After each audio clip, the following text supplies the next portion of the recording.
things that you ought to know about greatness. I had actually got this in my spirit last night after we had our conversation live, and through the night, the Lord had began to pull on me about a couple of things.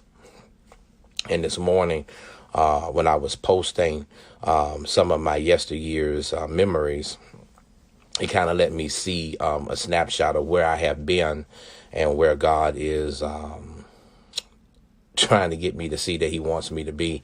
And I'm praying that in my mind that I can get there and just follow his will. There's some things that I think that we should talk about greatness about just for a few moments that can give us some great insight, some great meditation on how we view and see greatness, if that makes sense. So I'm going to give you a couple of these. I only got 6, so I'm going to pray I can get through this. I got a hard stop today at 8:30, so I can move accordingly to what I need to do. Here it is. Number 1. Here's the first thing I want to say to you. Greatness is not the absence of weakness. Greatness is not the absence of weakness. I want you to understand something. You got to go through some low moments to achieve greatness. You got to be able to see it's where your pain is, where God will begin to mount you up. I think Isaiah 40:31 will give a great example of that scripture. All right. So you got to go through some low moments. You got to go through some pits. You got to go through some failures. You never achieve success without going through failures. You'll never get to the place of preeminence and dominance if you don't go through the places of weakness or the places of moments in your life where you feel as if that you gotta, go a little harder in some stuff. So I'm telling you, greatness is not the absence of weakness. You're going to have to go through some weak moments.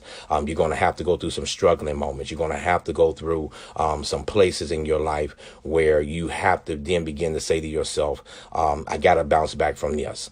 Anybody that's heard me down through the years have always heard me say that God has put a trampoline at the bottom of your pit.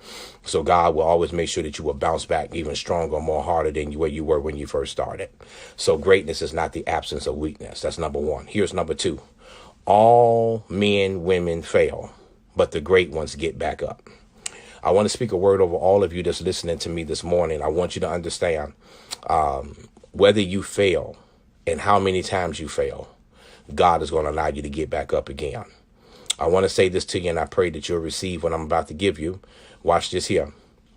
If you have not failed, you won't know what it's like to get back up. But I want to tell you that even if you got knocked down, there's a standard 8 count. But I want you to understand, God is not going to let you be knocked out. You will not be TKO'd. You are about to make sure that you win, and you win big, and you win again. I don't care what it looks like. I don't care who left, who walked away from you, who stood, who said they stand and walked away and all that good stuff. God said he's going to allow you to bounce back. And he said that even if you fail, and all of us that's watching, we all had some kind of fall. We all have failed in some regard. We all have missed some things. We all have missed the boat on some stuff. But watch this here.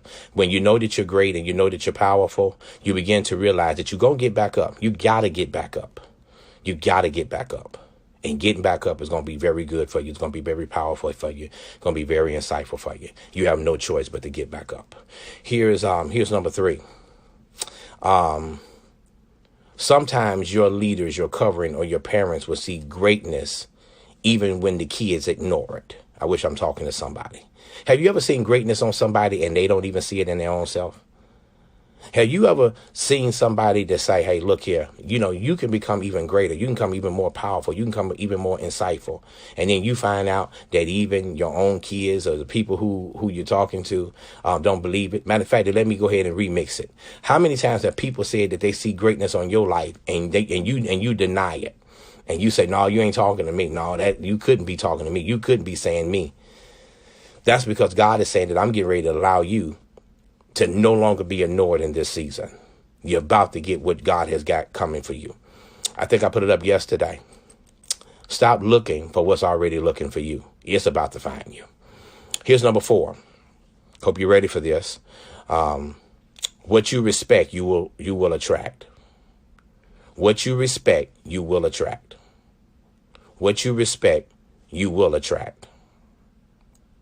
What you respect, you will attract. Man, that's a prophetic word right there.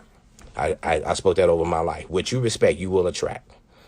And I want you to understand right now, hear me, right now, you are about to get what it is that you respect.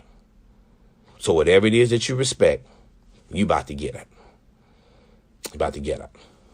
Man, that's it. Number 5, I'll stop at this one. Greatness is when someone willing confronts an enemy that nobody else wants to fight. Greatness is when someone is willing to confront an enemy that nobody's willing to fight.